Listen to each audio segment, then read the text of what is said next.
Voy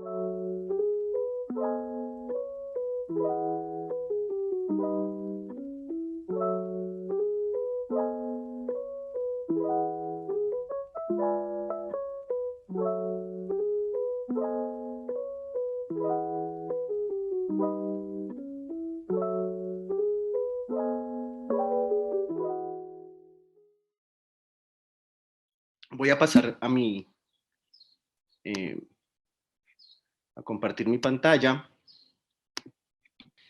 Entonces, bueno, pues muy bien, la charla que voy a darles el día de hoy tiene por título El sufrimiento existencial y su contribución a la vida humana. Y lo que voy a hacer es ofrecer una caracterización, digamos, de forma general acerca de un área de la afectividad que dentro de algunas ciencias de la salud se ha dado a llamar sufrimiento existencial. Entonces, bueno, quisiera comenzar con esto. Cuando quizás ustedes vieron el título de la charla y vieron algo sobre sufrimiento existencial, pues muchas o muchos de ustedes pudieron haber pensado en las filósofas o filósofos del existencialismo, estos filósofos de la posguerra, que en un tiempo de crisis y que en un tiempo de pérdida de referentes, de significados respecto a qué era lo que significaba ser humanos, por decirlo así, pues el existencialismo fue una corriente intelectual que hizo énfasis en diversos aspectos cruciales de la vida humana que mucho tenían que ver con el significado. Eh, Están estas tesis generales, por ejemplo, cosas como la existencia precede a la esencia o el tiempo es de la esencia, o cómo el existencialismo es una forma de humanismo, el papel muy importante que se le daba a la libertad y el ejercicio de la misma, la responsabilidad que se contraía con la misma, y el examen ético de la propia vida, de la autenticidad de la propia vida. Un poco esta idea de que la existencia precedía la esencia es que lo que somos es consecuencia de nuestras acciones, que no es al revés, que no hay esencia que nos defina, que no hay destino, que somos lo que hacemos de nosotros mismos.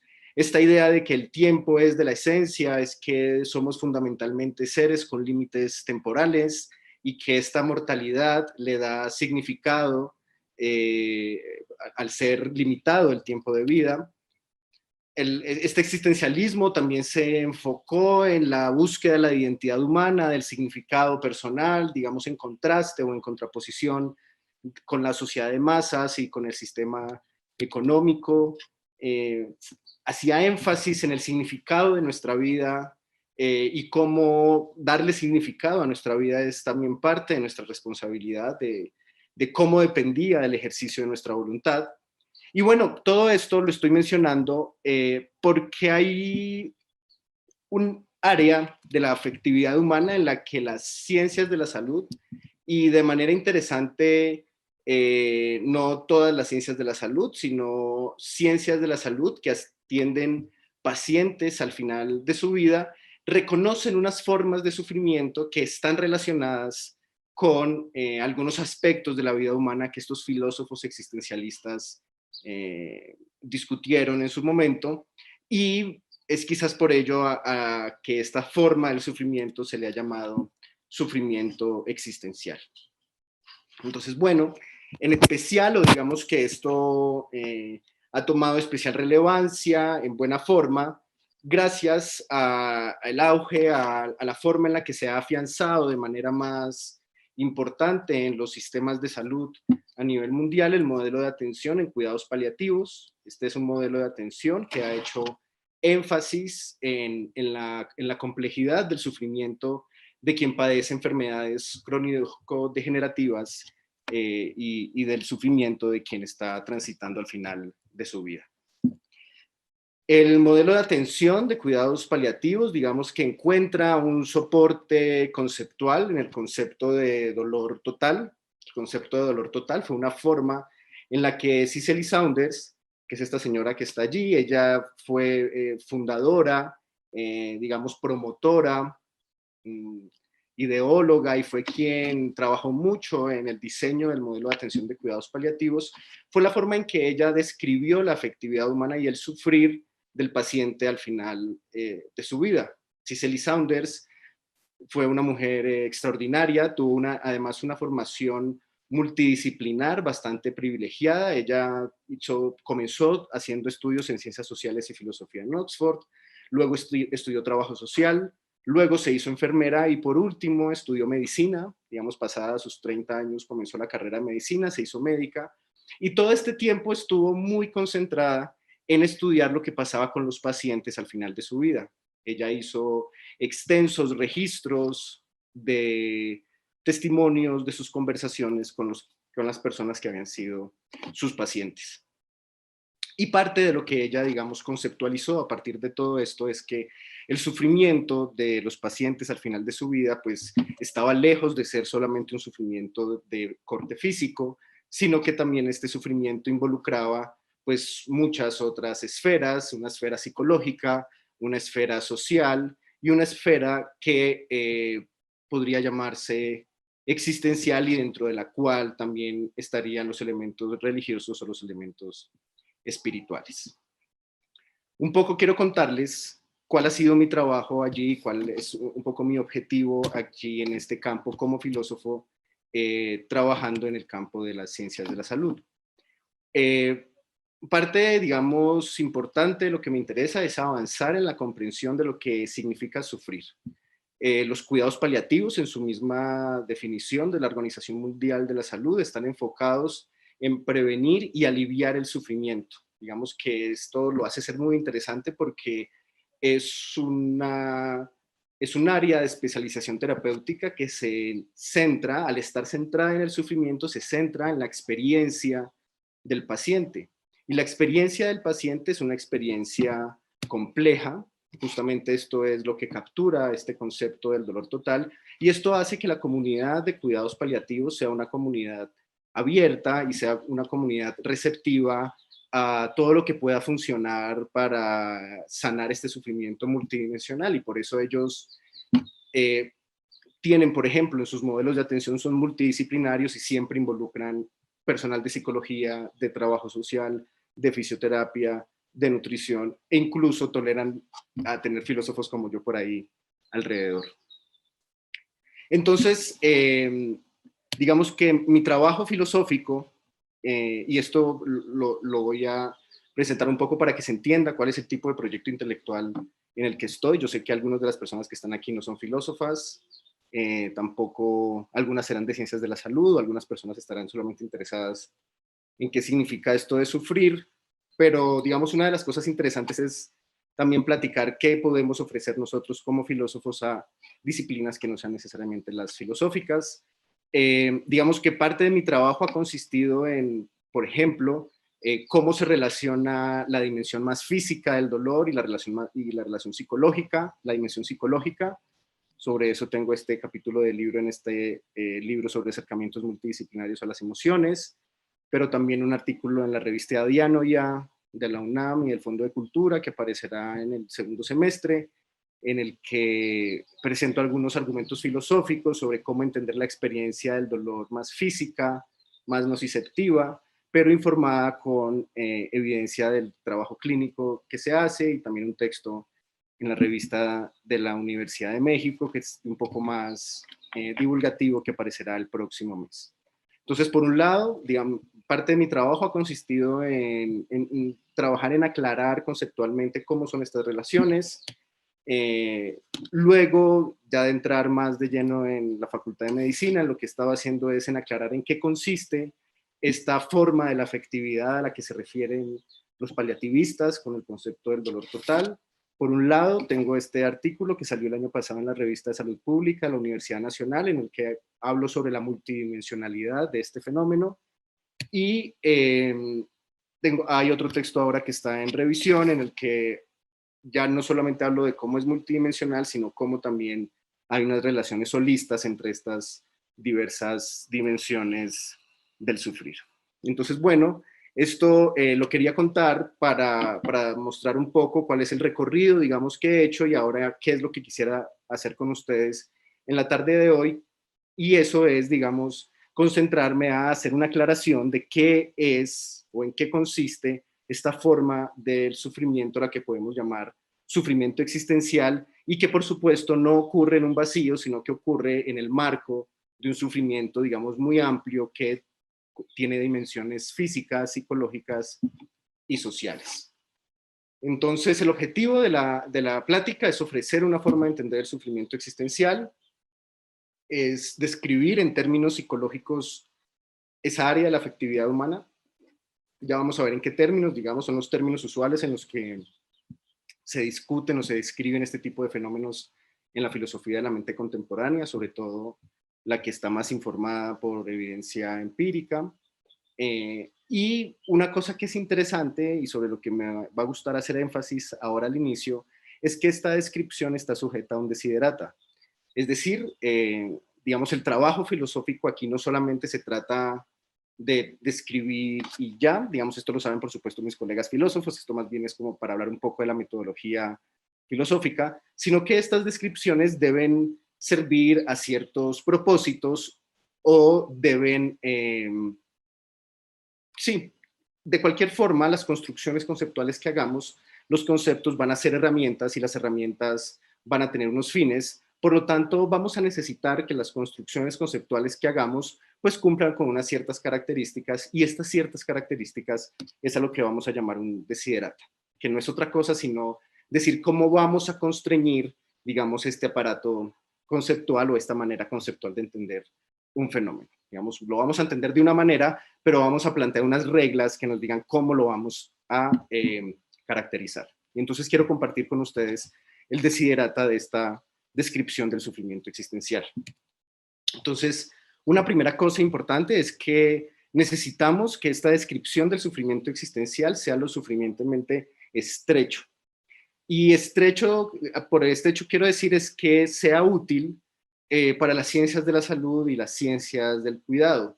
Y en este sentido, quisiera que esta descripción no diera como resultado referir a una forma de la afectividad que sea una forma de sufrimiento presente, por ejemplo, en todas las personas, en todo momento, de manera inevitable, por ejemplo, producto solamente del hecho de existir.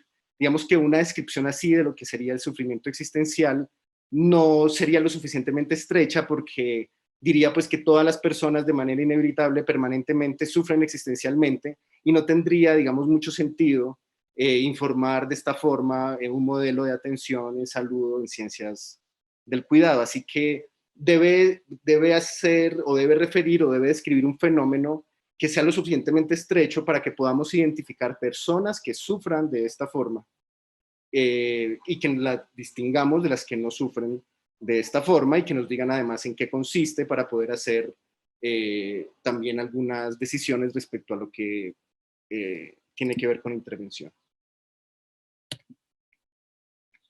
Sin embargo, me parece que no debe ser tan estrecho. Es decir, no debe ser solamente una forma de sufrimiento que esté solamente, digamos, presente en pacientes al final de la vida. Si bien esta es la población en la que las personas en las ciencias de la salud han hablado más sobre este tema, digamos que habrían buenas razones para sospechar que estas formas de sufrimiento también pueden encontrarse en otro tipo de poblaciones vulnerables, como por ejemplo personas que se inyectan drogas en situaciones muy precarias, personas expuestas de manera crónica a conflictos armados o digamos varias otras que podrían explorarse. Entonces, antes de saber si esta forma de la afectividad o si esta forma de sufrimiento puede ser compartida por varias poblaciones, pues no quisiéramos que desde su misma caracterización ahora fuera tan estrecho que solamente sea aplicable a pacientes de ciertas enfermedades crónico-degenerativas al final de su vida, ¿no? Digamos que este podría ser como un estereotipo o una manera, un ejemplo muy claro de ese tipo de sufrimiento, pero en principio quisiéramos que esa descripción pudiera ser satisfecha por otras poblaciones si es que es pertinente. Otro desiderata, digamos, que quiero cumplir, otro constreñimiento de esta forma de entender el sufrimiento que voy a ofrecer es que juegue un papel integrador respecto a la evidencia empírica, digamos, respecto a la evidencia cuasi experimental, experimental o de la evidencia del tipo que sea, que en las ciencias de la salud cada vez han, digamos, coleccionado y han analizado con más interés, y esto lo hacen desde diversos campos que no, muchas veces tienen la mejor comunicación, y estoy hablando, por ejemplo, de cuidados paliativos, de psicología paliativa, pero también en el campo más de enfermedades oncológicas, la psiconcología, o en el campo más de corte religioso, la psicología pastoral, la psicología de la religión, el trabajo social. Muchos de estos campos están estudiando y están pensándose las formas de cómo entender y cómo abordar estas formas de sufrimiento de sus pacientes. Y entonces algo de lo que puede hacer aquí también la filosofía y la metodología filosófica es construir marcos, digamos, conceptuales que sirvan para integrar esa evidencia empírica que se está, digamos, obteniendo desde diversas disciplinas. Entonces aquí es muy importante que esta conceptualización logre ser útil para avanzar en la mejora de la atención paliativa y del cuidado del sufrimiento en general. Y bueno, un último desiderata que me parece importante desarrollar aquí es que esta forma de hablar acerca del sufrimiento existencial me gustaría que destacara pues cuál es su contribución a nuestra vida. Y esto, digamos, hacerlo en consonancia con una tendencia, con un marco amplio de lo que está sucediendo en la filosofía de las emociones contemporánea, que en buena medida tiene el proyecto de presentar valoraciones distintas respecto a cuál es el papel de las emociones que algunas veces han sido llamadas negativas. Digamos que en el pasado la caracterización de lo que eran las emociones llegaron a tener muy mala fama. Las emociones eran consideradas como fuentes de error, de distorsión del pensamiento, algo que la razón tenía que controlar para que no nos desbocáramos a algo malo. Pero recientemente, digamos, han habido muchos proyectos desde la filosofía de replantearse esto. Y esto desde la filosofía latinoamericana, hispanoamericana. Tenemos el ejemplo, por ejemplo, de Olbert Hansberg en su libro La diversidad de las emociones. Ofrece ya una forma en los 90 de pensar en el miedo en términos de sus contribuciones cognitivas a las creencias, a los deseos, y no solamente pensarlo como algo negativo y ya. También tenemos a Amalia Amaya, al Instituto de Filosóficas de la UNAM, que ha pensado en cómo las experiencias emocionales son oportunidades para la virtud en diferentes ámbitos. Tenemos al español Ricardo Parellada, que el año pasado publicó este libro sobre el orgullo, una valoración sobre vicio-virtud. Y lo mismo ha sucedido en el panorama anglosajón. Hay libros y hay obras muy interesantes, artículos sobre cómo es que asuntos mentales, emociones que hemos considerado negativas de manera tradicional, como la ansiedad, como el dolor, como el aburrimiento, como la frustración, como la rabia, etcétera, como todas ellas de alguna forma u otra contribuyen al florecimiento de la vida humana. Entonces, un poco también quisiera que este análisis que voy a proponer ofrezca una respuesta acerca de, y entonces, ¿cuál sería la contribución de ese sufrimiento existencial? Y finalmente, quisiera que esta contribución pueda ser útil a los debates de bioética y salud pública respecto a cómo tratar estas formas de sufrimiento. No solamente, digamos, en la utilidad, en el espacio clínico de la atención, sino que también tenemos como sociedad muchas discusiones pendientes sobre estas formas de sufrimiento, cuestiones relacionadas con decisiones al final de la vida, con cuál es la atención paliativa adecuada, con la sedación paliativa, con la determinación de cuándo un sufrimiento es insoportable, sobre la eutanasia. Esos y muchos otros debates van a verse beneficiados si logran informarse de maneras más claras y más ricas de entender lo que significa sufrir. Perdón. Y creo además que estas formas de sufrimiento son particularmente relevantes cuando hablamos de poblaciones vulnerables. Entonces, bueno, lo que sigue, en lo que sigue de esta plática, voy a tratar de presentar una imagen acerca de qué es el sufrimiento existencial, que cumpla un poco con este desiderata que he planteado, con estos constreñimientos digamos, de cómo quisiera construir esta concepción del sufrir. El desiderata es como un crédito que uno pide. Van a ver que voy a terminar más endeudado, en el sentido de que todavía no sé muy bien cómo voy a satisfacer por lo menos los últimos puntos. Esto es un trabajo en construcción, pero más allá del cliché de que los filósofos o que la filosofía solamente está para hacer preguntas, pues sí quería mostrarles cómo, digamos, el hacer muy claras las necesidades conceptuales de lo que necesitamos, pues puede ser una buena guía o es un buen comienzo para, digamos, iniciar ya la discusión más propiamente conceptual filosófica.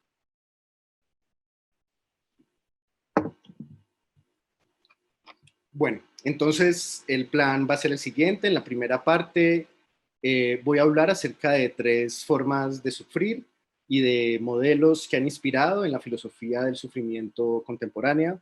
Voy a hablar acerca del sufrimiento existencial y cómo podemos entenderle como una frustración al no construir significado. Voy a hablar acerca de cómo entender esto. Y finalmente voy a plantear de manera muy sucinta cómo podemos entender esta contribución a nuestro bienestar o al bienestar humano. Primera forma del sufrimiento en la que quiero que pensemos. Imagínense que Ernesto pisa con el pie descalzo un dado de 4 caras que estaba en el suelo. Para los que no conocen un dado de 4 caras, es como una pirámide que está allí. Les pido que sean flexibles con su imaginación respecto a por qué alguien tendría un dado de 4 caras en el suelo de su habitación. Esta persona se para y pisa ese dado de 4 caras. Yo puedo dar fe en carne propia de lo doloroso que es pisar esa pequeña pirámide sólida de plástico con todo el peso corporal. Esa es una forma de sufrimiento que quiero que tengamos en mente. Otra forma de sufrimiento es la que experimenta Sofía, cuya mascota ha muerto.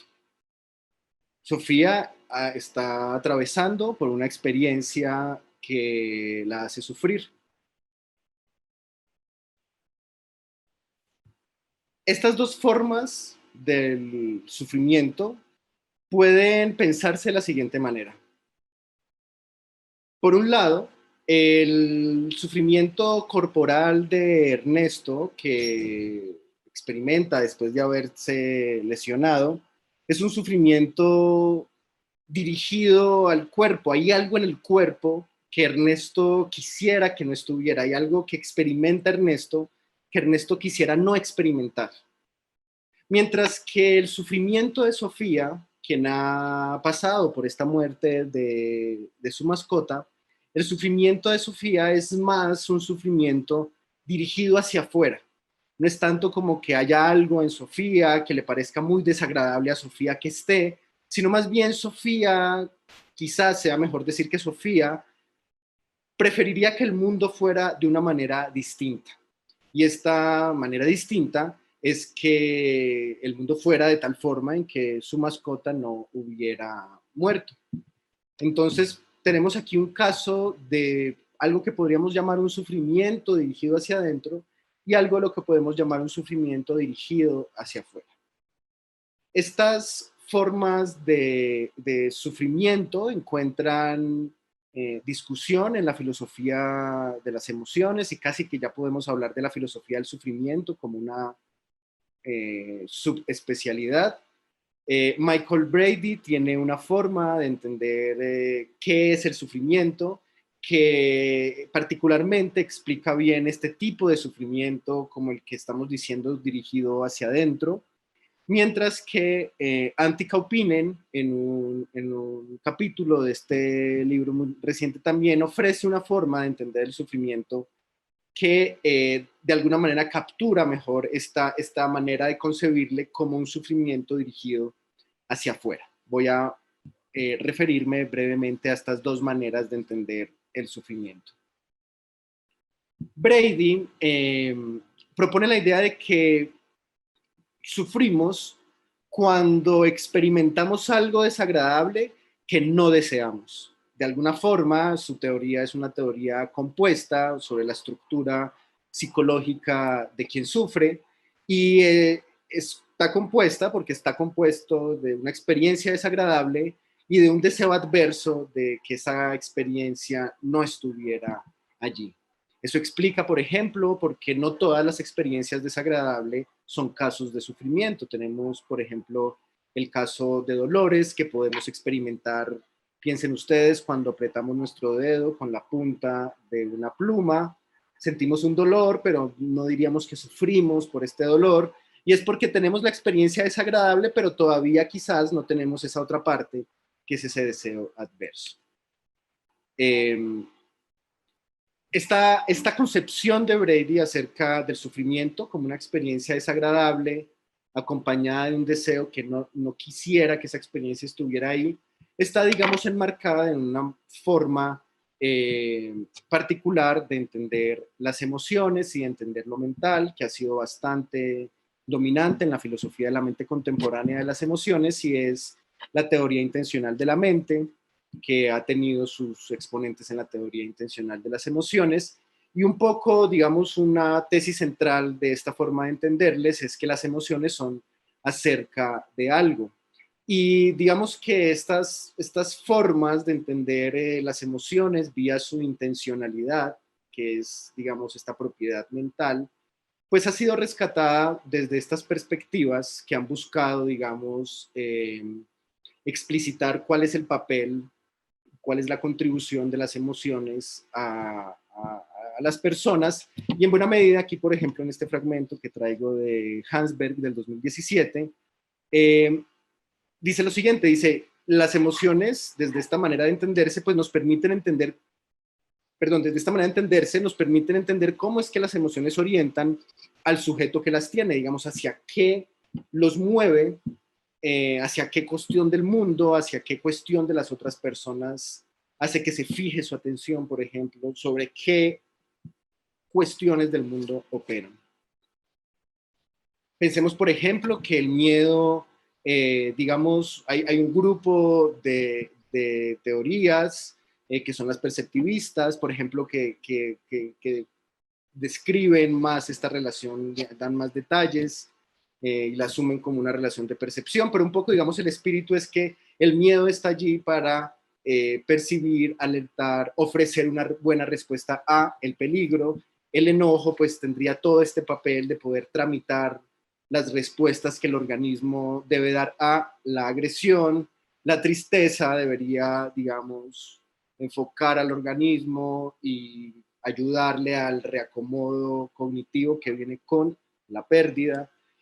Y lo mismo podría decirse con el dolor, en el que el organismo se ve canalizado a hacer algo respecto a un daño corporal. Entonces, un poco, digamos que esto es lo que hay detrás de estas concepciones de las emociones, en las que ellas contribuyen a motivar rumbos de acción adecuados al afrontar una situación determinada.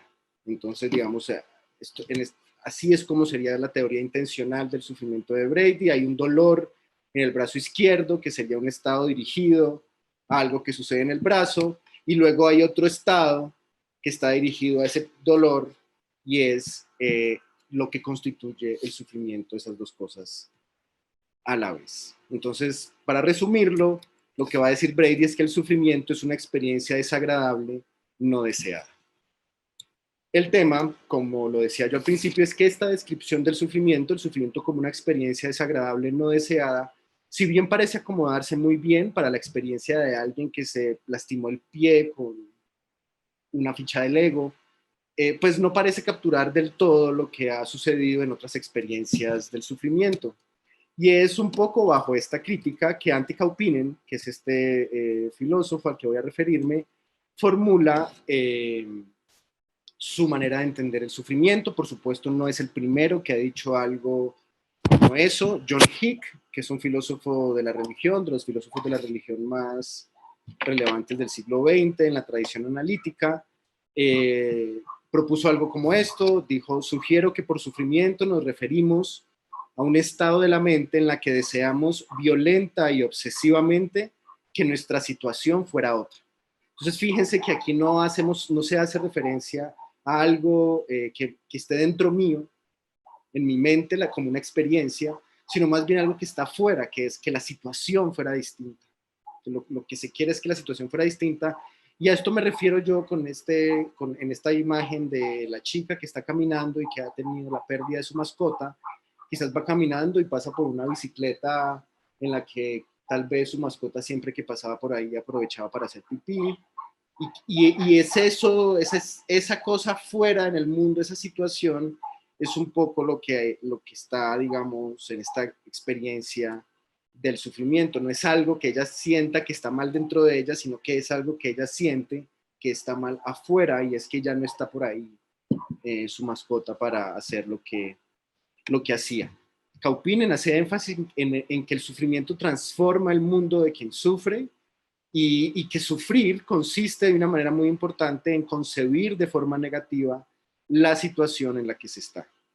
Las emociones, digamos, son formas de evaluación afectiva, esto lo dice él, que nos invita a actuar de ciertas maneras.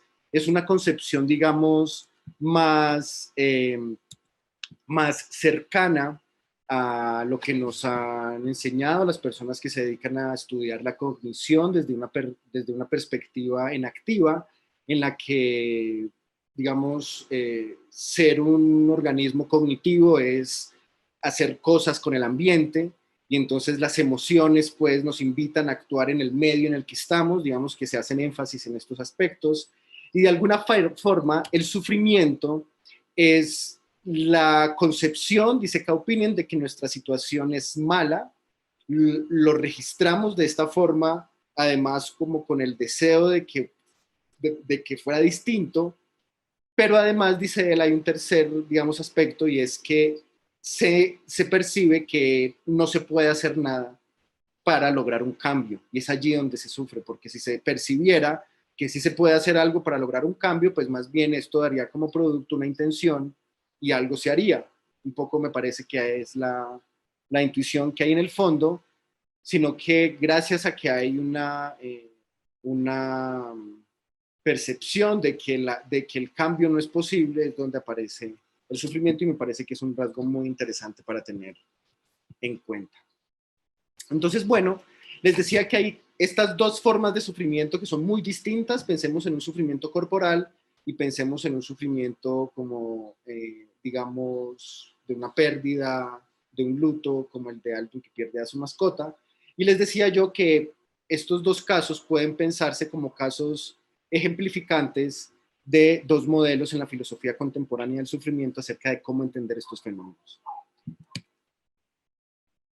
Pues bien, quisiera hablarles de un tercer modelo que busca o que tiene el objetivo de capturar los dos, digamos, casos de los que he hablado, a partir de un rasgo que tienen en común, ya no pensando acerca de si está dirigido hacia adentro o si está dirigido hacia afuera, sino acerca de cómo ambas cosas, cómo ambos casos, el del sufrimiento corporal o el de este sufrimiento más psicológico, más social, obedecen a urgencias mentales. El organismo tiene una urgencia mental que resolver. Esa urgencia, digamos, lo que tiene es que irrumpe cognitivamente, y eso significa sufrir. En el caso del sufrimiento corporal, pues tenemos que el dolor se impone al caudal de la conciencia de la persona que sufre dolor. El dolor irrumpe mentalmente, el dolor consume recursos cognitivos, y lo que está tratando de hacer es motivar un rumbo de acción. Esta no es una manera extraña de entender el dolor. Esta es la manera en que, por ejemplo, lo entendía Patrick Ball, uno de los fundadores de la ciencia contemporánea del dolor, pero también es la manera en la que se entiende dentro de las teorías imperativistas. Y en realidad, casi que cualquiera que acepte el hecho de que el dolor tiene un valor adaptativo, pues como que debe aceptar el hecho de que el dolor motiva a rumbos de acción que preservan la integridad corporal, porque esa sería, digamos, la ventaja adaptativa que ofrece experimentar el dolor. Pero lo importante, pues, es que se está irrumpiendo la vida mental, y es esa irrupción cognitiva lo que es constitutiva del sufrimiento. Y se está irrumpiendo porque se le está dando a la orden del organismo de que se ubique dentro de unos parámetros motores, de que, por ejemplo, si tiene lastimado el brazo, no lo mueva mucho o no lo mueva, o lo deje quieto, porque está ocurriendo la regeneración de los tejidos, la restauración corporal no puede ocurrir en medio de la fricción constante.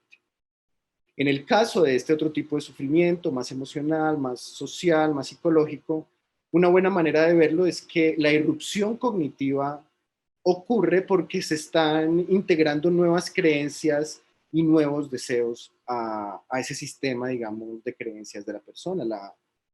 Todas sus creencias acerca, por ejemplo, del futuro, los deseos. Hay un montón de cosas que tiene que reajustar acerca de sí misma y acerca de las cosas que cree y acerca de las cosas que desea, que debe reajustar con esa ausencia. Y este reajuste, digamos, consume recursos atencionales, porque es una actividad demandante en la que se requiere, por ejemplo, reorientación de la atención, y entre otras cosas. Pero bueno, es esa irrupción cognitiva la que constituye, en este caso, el sufrimiento. Entonces, bueno, después de haber presentado como este tipo de cosas que se plantean en la filosofía contemporánea del sufrimiento, algo a lo que quiero volver es, podemos decir respecto al sufrimiento existencial, y en particular este que es encontrado en pacientes al final de su vida. Y quiero entonces plantearme aquí tres preguntas relacionadas con los modelos que presenté anteriormente. La primera de ellas es, bueno, entonces pensemos cuál sería esa estructura intencional del sufrimiento, pensemos respecto a qué está dirigido. Ya hemos visto que podemos pensar sobre un sufrimiento que tiene que ver como hacia adentro del cuerpo, pero hay otros que tienen que ver hacia afuera. Entonces una pregunta que nos podemos hacer es cómo encajar aquí este fenómeno del sufrimiento existencial. Es un sufrimiento, digamos, que va dirigido a qué. También, gracias a este modelo de las urgencias mentales, hemos visto que en buena medida sufrir involucra algunas acciones mentales. Hay algo que el organismo tiene que hacer mentalmente, y la pregunta es, ya vimos qué podría ser en el caso del dolor, ya vimos qué podría ser en el caso de otros tipos de sufrimiento, y la pregunta sería, ¿qué es lo que el organismo tiene que hacer en este tipo de sufrimiento, como el sufrimiento existencial? Y por último, esto que decía de cómo entenderle en este esquema en el que hemos pensado que el sufrimiento del dolor corporal es un sufrimiento hacia adentro, y en el que hay otras, por ejemplo, ciertos lutos, que es un sufrimiento hacia afuera, cómo poder entender el sufrimiento existencial dentro de esa perspectiva. Y entonces, bueno, para hacer esto, digamos que lo primero que quisiera plantearles es recordar, pues, un poco de cuáles son las condiciones o cuáles son pues, las circunstancias que están atravesando las personas en las que se detecta esta forma de sufrimiento. Recordamos, son pacientes al final de su vida. Hay una cosa que es muy interesante en el desarrollo del modelo de atención de los cuidados paliativos, y es que en algún punto se dieron cuenta que este modelo de atención era igual de benéfico tanto a pacientes terminales como a otro tipo de pacientes que por sus condiciones sufrían de maneras muy diversas. Entonces ahora el modelo de atención de los cuidados paliativos, por eso es que no hace solamente referencia al cáncer o no hace solamente referencia a enfermos terminales, sino que hace referencia al alivio del sufrimiento de pacientes con enfermedades crónico-degenerativas. Sin embargo, la literatura, digamos, que ha estudiado de forma más amplia esta forma del sufrimiento, es la literatura que estudia de manera particular pacientes al final de su vida y los cuidados paliativos al final de la vida. Entonces, pensemos o tratemos de traer a la mente, antes de ponernos a hacer el modelo más abstracto, filosófico, en las condiciones en las que vive esta persona o una persona que sufre existencialmente. Esta enumeración es una enumeración que hace Eric Cassel. Cassel es un médico que ha reflexionado de maneras teóricas muy interesantes sobre la naturaleza del sufrimiento, y sus concepciones del sufrimiento han sido muy influyentes en los estudios teóricos de ciencias de la salud sobre estas cosas. Y tiene un texto muy interesante, que es este de la persona como sujeto de la medicina, en el que hace una caracterización sobre en qué consiste una persona enferma. Entonces, digamos como que por persona entendemos algo multidimensional, no es solamente un cuerpo biológico, sino que por persona pues entendemos todos los significados que ese cuerpo biológico le da a su vida, sus actividades, sus relaciones. Y entonces él dice que hay que fijarnos en pensar en que la persona enferma está en unas circunstancias muy particulares. Está desconectada del mundo de los sanos, más cuando ya ha ocurrido un proceso de hospitalización. Esta persona ha perdido cierta sensación de indestructibilidad, cierta sensación de de saberlo todo, por lo menos sobre lo que sabía sobre su cuerpo o sobre lo que creía saber sobre el futuro. Todo esto produce pérdida de interés a varios niveles, desde el nivel, digamos, de involucrarse en cuestiones más complejas hasta pérdida de interés de la información sensorial más inmediata. Esto muchas veces trae consigo deterioro cognitivo, pérdida de control, de repente su vida se transforma de forma radical y todo se volca hacia su experiencia de enfermo. Casi que la vida se vuelve una permanente sospecha y una permanente vigilancia sobre qué cosa de la experiencia de uno o de la experiencia del propio paciente es el tipo de cosa que hay que reportar. Se transforma enormemente la vida.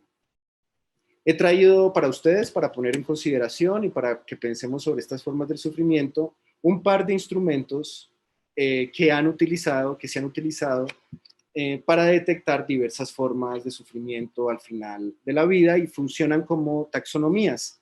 Entonces, por ejemplo, estas escalas del sufrimiento. Allí, por ejemplo, tenemos síntomas físicos: falta de energía, dolor, boca seca, dificultad para respirar. Tenemos síntomas psicológicos, que la persona está asustada, preocupada, irritable, deprimida, desesperanzada, triste. Fíjense que esto ya es un gran avance, que hayan este tipo de instrumentos para detectar, evaluar e intervenir estas formas de sufrimiento psicológico. Es un gran avance respecto al panorama al que se enfrentó Cicely Saunders al inicio, cuando nada de estas consideraciones se hacían. Pero entonces aquí viene la parte interesante, y es la sección de esta taxonomía de lo que puede considerarse como características de sufrimiento existencial. No sentir paz, no sentir que se tiene una razón para vivir, sentir que la vida ha sido un fracaso, que se tiene problemas para sentir paz, para sentir un propósito, para sentir armonía en el interior, la sensación de que la vida vale la pena ser vivida. Todos estos hacen, digamos, parte de esto que estamos hablando como sufrimiento existencial. Ay, perdón, se me fue se me fue mal la referencia. Este es Riu 2019, si no estoy mal, pero puedo dejar la referencia luego en los comentarios. Pero es otra taxonomía en la que se establecen diferentes dominios del sufrimiento. Quería mostrarles, digamos, cómo estas formas más físicas, en el que hay esta larga lista donde encontramos cosas muy parecidas a las anteriores, como el dolor siempre está presente. Es muy interesante, además de que el dolor casi siempre está presente, muchas veces lo que más fastidia a las personas en estos contextos es la fatiga, es el no poder sentir energía de hacer nada. Pero tenemos otro montón de cosas que suceden en estas situaciones: hipo, comezón, mareo, diarrea, náuseas, vómitos, calambres intestinales, incontinencia urinaria. Todas estas serían, y muchas más serían, cosas físicas por las que se puede, digamos, sufrir. Pero entonces, en esta que de nuevo esta no es la referencia, tengo que, luego coloco la corrección, tiene este otro dominio, que es el dominio de los aspectos personales, que englobarían, digamos, esta otra esfera en donde estaría lo que se ha dado a llamar lo existencial o lo espiritual, o también, digamos, de alguna forma comenzaría a entrar lo religioso. Y dentro de esto, pues está esto como la satisfacción con el propio yo, vivir la vida con poco propósito, poco éxito en la vida, poca felicidad, dificultad en aceptar la situación, pensamientos negativos, preocupaciones, sentimiento de culpa, sentirse que es una carga, que hay la soledad, sentir que uno ya no puede hacer cosas, sentirse agotado por la vida. Sobre estos instrumentos y sobre estas taxonomías, pues también uno podría discutir algunas otras cosas. Digamos que en algunos de estas listas, algunos ítems, uno podría decir, bueno, quizás no es muy existencial o muy personal, más bien podría entrar dentro de lo psicológico, como esto de los pensamientos negativos o la preocupación. También hay, por ejemplo, diferentes maneras de concebir la soledad. Digamos, en algunas taxonomías o en algunos instrumentos se toma como un problema o como una forma de malestar psicológico, en otras como existencial.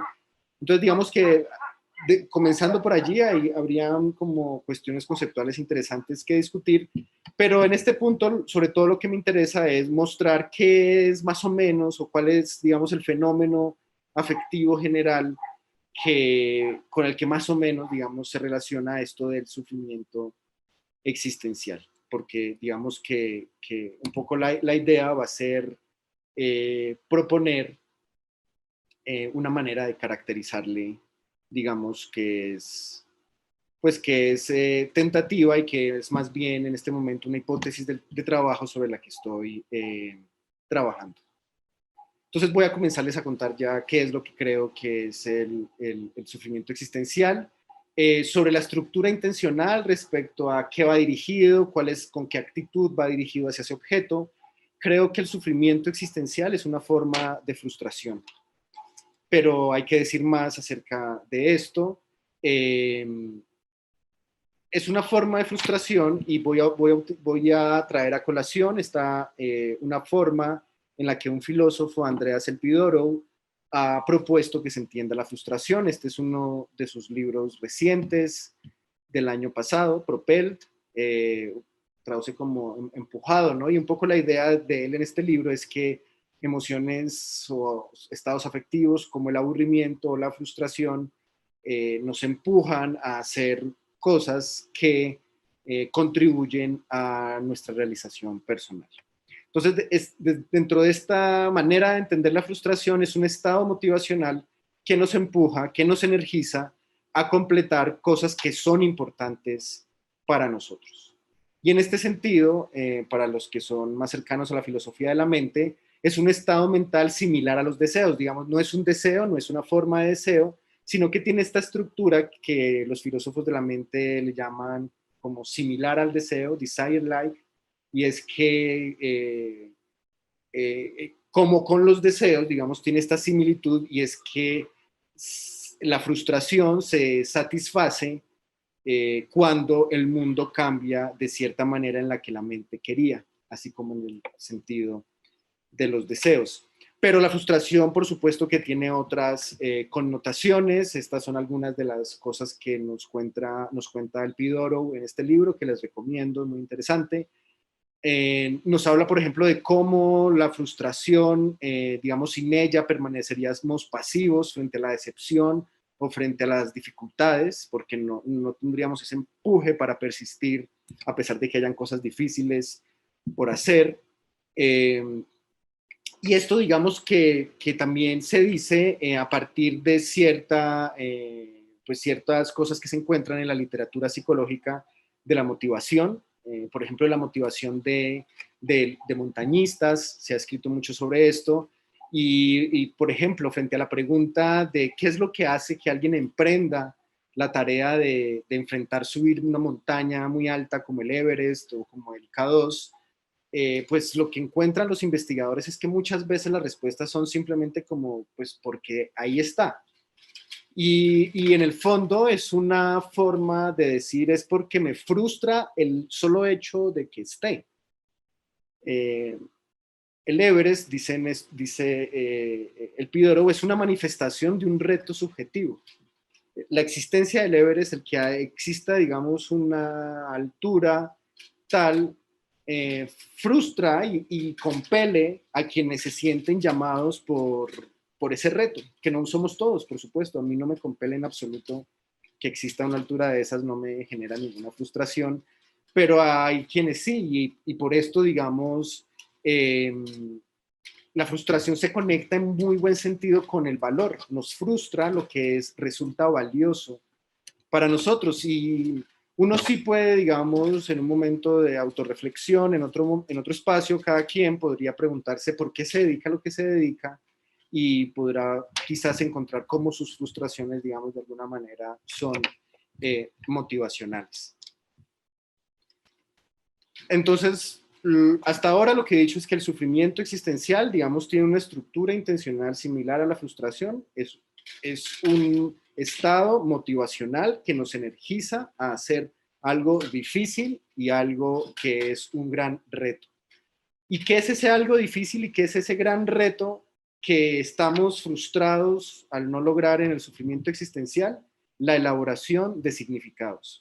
Y esto suena como un poco raro, pero voy a decir un par de cosas sobre esto. Esto de la elaboración de significados es por lo menos una actividad que es esencial a la construcción de algo que es muy importante para nosotros como seres humanos, y es la construcción del yo narrativo. Esto del yo narrativo es pues es un concepto, digamos, traído como de varias áreas de la psicología, dentro de ellas la psicología cognitiva y otras formas, digamos, a veces no tan hardcore de la psicología cognitiva, sino más livianas, pero digamos que uno puede formular una historia naturalizada acerca de por qué es que organismos animales como nosotros, por qué primates como nosotros es que hacemos esto de construir yoes narrativos o qué son. Esta, por ejemplo, es Valerie Hardcastle, es una filósofa de las ciencias cognitivas. Ella tiene esta obra Constructing the Self, donde propone una forma de entender justamente similar a esta, a los dos narrativos. Y ella nos dice cómo es que contamos historias acerca de cosas importantes de nuestras vidas, y estas historias son fundamentalmente, constitutivamente importantes para ser quienes somos. Quienes están más cercanos a las ciencias cognitivas, digamos, les podrá hacer algo de sentido esto. Digamos, esta es una idea también que está presente en otros autores, en otras autoras. Daniel Dennett, por ejemplo, habla de el yo como un centro de gravedad narrativo, acerca del cual caen todas las historias que yo cuento respecto a este cuerpo. Hardcastle nos dice algo como lo siguiente, dice, quizás lo hacemos como una extensión del mapeo que hacemos sobre la trayectoria que nuestro cuerpo ha tomado, es decir, cuál es el mapeo y qué es lo que podemos reportar sobre qué ha hecho este cuerpo en todo este tiempo de vida, recordando aquellos eventos que afectaron nuestra trayectoria y prediciendo aquellos que tendrán un impacto mayor hacia el futuro. Ese sería un poco este papel, digamos, psicológico, biológico del yo narrativo. Y de aquí quisiera como extraer algo, y es que hay una actividad de hacer sentido que subyace a importantes aspectos de la identidad, y esta actividad suele fallar en el contexto del final de la vida. Fallamos en darle sentido o en incorporar a nuestras narrativas personales la nueva situación que se vive. Y esto es muy frustrante, porque pues, se está fallando en la búsqueda de significado, digamos, y la frustración tiene este carácter de impulsar a cosas muy difíciles como subir una gran montaña, pues así puede, digamos, tener este carácter de impulsar a la búsqueda de significado cuando una persona está faltándole semanas para morir, postrada en una cama, no pudiendo cuidarse por sí mismo, etc.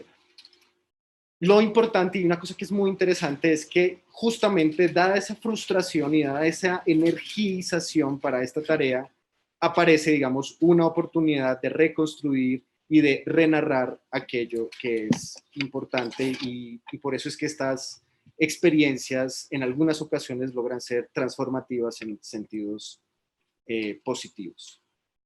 Entonces, hasta ahora lo que he dicho es lo siguiente: el sufrimiento existencial lo podemos entender como teniendo una estructura similar a la frustración, un estado motivacional que nos empuja a hacer algo importante y valioso para nosotros mismos. Hay muchas, digamos, variaciones de esta forma, de las frustraciones, digámoslo así, y en el sufrimiento existencial se está, digamos, estando frustrado por algo muy específico que es muy, digamos, centrar en la construcción de nuestra identidad personal, que es la elaboración de significado. Y entonces, esta elaboración de significado podemos entenderlo de una manera, de una primera manera, como estas elaboraciones que hacemos sobre el yo narrativo. Somos unos primates bastante fascinados con nosotros mismos y fascinados con lo que hacen los otros. Ustedes pueden pensar sobre qué tanto del tiempo que hablan con otras personas lo que hacen es hablar sobre lo que hacen los otros, ¿no? Como que estamos un poco obsesionados sobre por qué los otros hacen las cosas que hacen. Y si bien esta es una manera, lo de la construcción de narrativas, hay otra manera que creo que es muy importante y que los médicos en su práctica la reportan, y es que para el paciente con una enfermedad grave de estas, o para el paciente al final de su vida, es muy determinante en este sufrimiento la ausencia de sus actividades cotidianas, la ausencia de sus actividades profesionales, la ausencia de jugar el rol social que antes jugaba. Y esto lo podemos, digamos, conceptualizar a partir de la idea de que pues, esta elaboración de significados no solamente sucede al nivel de lo narrativo, sino que también sucede al nivel de ciertas prácticas que pues dan sentido y dan significado a lo que hacemos, a nuestros días, a cómo nos representamos a nosotros mismos, cómo nos representamos a nosotros mismos en relación con nosotros. Y sobre esto de cómo hay significado, digamos, enactuado, cómo hay significado, digamos, significado en las prácticas, en las actividades, pues hay mucho, digamos, que revisar y mucho que aprender en estas formas de entender la cognición que hacen énfasis en cómo lo que hacemos, digamos, determina nuestras maneras de pensar, o cómo más bien lo que hacemos es en buena medida constitutivo de lo que consideramos que es ser organismos cognitivos.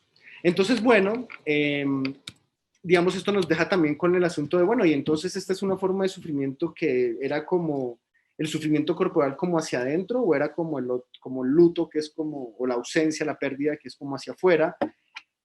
Y aquí es un poco las dos, ¿no? En la producción de significado, digamos, como que la relación es un poco bidireccional, digamos, esta forma de sufrimiento, al menos a primera vista, sería más difícil de ubicar en una de estas dos, porque la producción de significado se hace, es algo que se hace, o sea, es algo que se está haciendo y por tanto es algo que está ocurriendo dentro del organismo, pero se hace a partir también de un insumo que puede considerarse situacional, o bueno, a partir de un montón de otras variables. Y aquí podemos, digamos, esto recuerda a esta noción de las affordances, perdón por ese americanismo, no hay como una traducción que sea como muy satisfactoria, pero digamos, este término viene de la psicología de la percepción, de la psicología ecológica, y un poquito la idea es que no se perciben propiedades en el mundo, sino que más bien lo que se experimenta son oportunidades para la acción, eso serían los affordances. Y entonces, un poco estos sentidos que se extraen de las prácticas, en el que se involucra también lo que está afuera de nosotros, pues tiene esto de tener un poquito de afuera y un poquito de adentro. Entonces, bueno, digamos, ya dirigiéndonos hacia el final de la charla y pensando sobre entonces cómo caracterizar esta contribución al bienestar que puede ser, digamos, provenir del sufrimiento, entonces voy a comenzar a tratar de esbozar una forma, digamos, como de caracterizarle.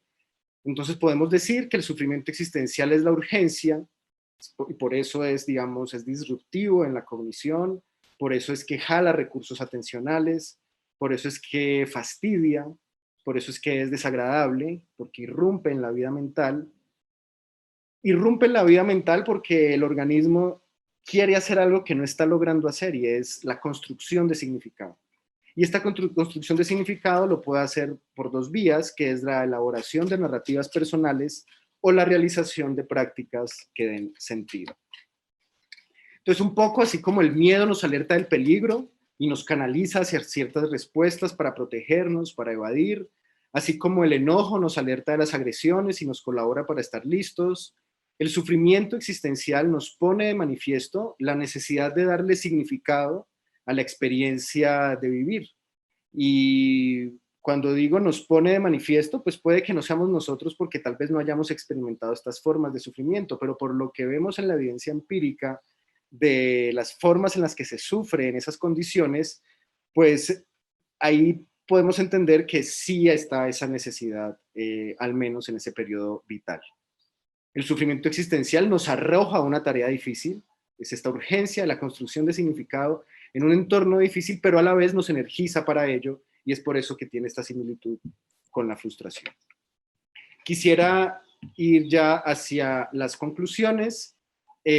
Pues un poco es que el sufrimiento existencial es una forma sui generis, no es totalmente interno, como en esta concepción del dolor corporal, no es totalmente externo, como en esta concepción del dolor que puede sucederse por una ausencia, un luto. Está relacionado con la construcción de significado, impulsa a ejecutar esa difícil tarea, en este sentido, digamos, tiene un papel positivo, una contribución, y esto es, digamos, impulsando a, ya sea a la construcción del yo narrativo o a la ejecución de prácticas que den sentido. Sobre esto quisiera solamente hacer como un par de notas. Cuando pienso en la construcción del yo narrativo en estos entornos, por ejemplo, podría hablarse de una terapia reciente que se le llama la terapia de la dignidad, en el que pacientes al final de su vida escriben unos textos largos respecto a cómo escribirían ellos sus experiencias vividas, sus logros, cómo les gustaría ser recordados, etcétera. Y este tipo de terapia, a pesar de que, digamos, ha suscitado alguna controversia respecto a si es el tipo de tratamiento que debe recibir o no alguien que sufre de esta forma, a pesar de esta controversia, ha mostrado, digamos, resultados positivos.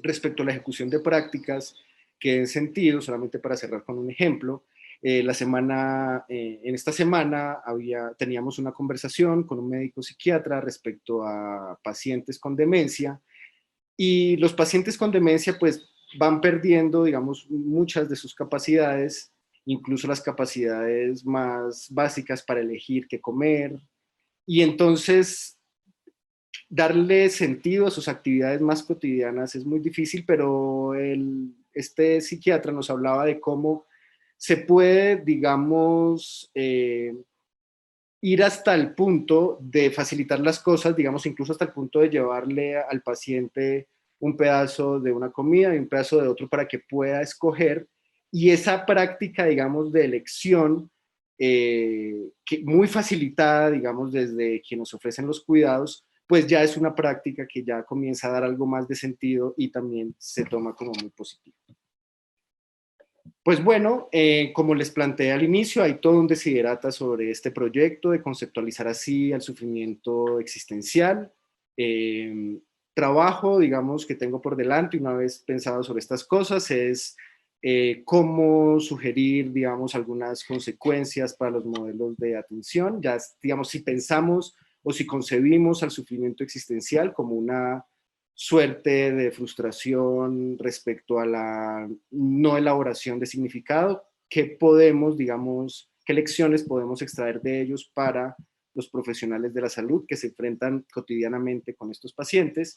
Y por otro lado, plantear algunas consecuencias para los debates de bioética y salud mental. Todo eso es un poco el trabajo que tengo por delante. Pero bueno, antes de despedirme, quisiera dar un par de agradecimientos. Quiero agradecerle a Abraham Sapien. Él es filósofo mexicano, también trabaja sobre algunos temas de sufrimiento y mucho de lo que he conversado aquí, digamos, recoge también el espíritu de lo que él trabaja sobre cómo entender el sufrir. Él lo trabaja más sobre cómo el sufrimiento afecta ciertas concepciones de la identidad cultural. Pero bueno, ha sido como muy provechoso nuestras conversaciones. Por supuesto que nada de lo que digo aquí él tiene por qué defenderlo o asumirlo, pero pues sí quiero darle las gracias. Y otra persona con quien he conversado y que ha sido muy provechoso en mis conversaciones es Asunción Álvarez del Río. Ella es bioeticista, quien ha reflexionado ampliamente sobre las cuestiones bioéticas en las decisiones al final de la vida. Quiero también darle las gracias al grupo de trabajo de cuidados paliativos de la Facultad de Medicina por compartirme pues sus experiencias, su trabajo, permitirme estar ahí alrededor haciéndoles preguntas que muchas veces deben de considerar bastante ingenuas, pero han sido siempre muy generosas conmigo. Y por supuesto a mis estudiantes del programa social rotatorio en cuidados paliativos. Es un programa de médicos en formación en los que ellos y ellas pues ya tienen pacientes con necesidades paliativas y entonces junto con ellas y ellos reflexionamos acerca de estos temas en una, digamos, discusión más filosófica que de otra naturaleza.